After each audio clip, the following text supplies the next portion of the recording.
You've probably spent a few minutes scrolling through endless mini PC options, wondering if you'll end up shelling out for a machine that looks good on paper but turns out to be a pain in the neck once you actually try to get work done.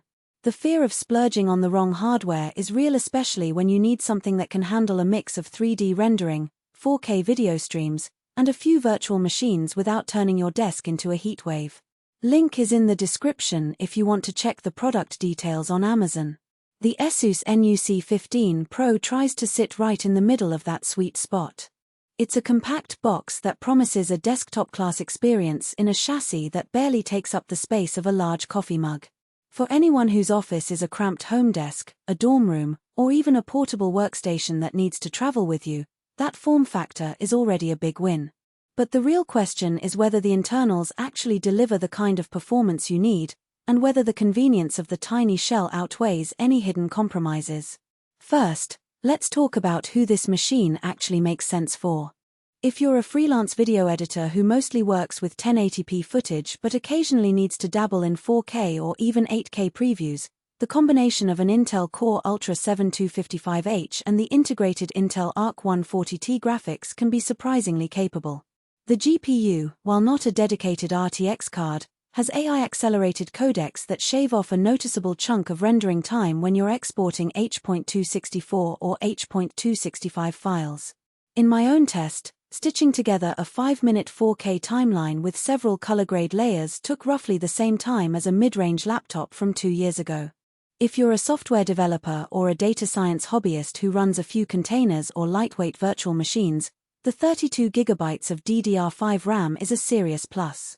The NUC's memory slots are tool-free, so upgrading from the stock 32GB to 48GB or even 64GB is a matter of opening a side panel, swapping in a stick, and snapping it back shut. No screwdrivers, no static waste worries. That kind of expandability means you can keep a couple of dev environments alive simultaneously without the dreaded out-of-memory crashes that you sometimes see on smaller laptops. On the flip side, if you're a hardcore gamer who expects to crank up ultra settings on the latest AAA titles, this isn't the machine for you. The Intel Arc 140T is more of an entry-level graphics solution. It shines in creative workloads thanks to its AI upscaling, but it will struggle with high frame-rate gaming at 1440p or 4K. In real-world testing, titles like Cyberpunk 2077 hovered around 30 frames per second on medium settings, which is acceptable for casual play but not for competitive esports. Another practical angle is storage. The 2TB PCIe SSD gives you a massive amount of fast space out of the box, which is perfect if you keep a large library of raw video clips or a repository of virtual machine images. The drive is also user-replaceable without tools, so you can swap in a larger drive later if you ever outgrow the 2 TB. However, because the chassis is so compact, there's no room for an additional 2.5-inch drive, so you're limited to a single SSD. If you're the type who keeps every project copy locally for redundancy, you'll need an external NAS or USB-C SSD enclosure, something the NUC supports well thanks to its Thunderbolt 4 ports, but it does add an extra piece to your setup. Connectivity is where the NUC 15 really flexes.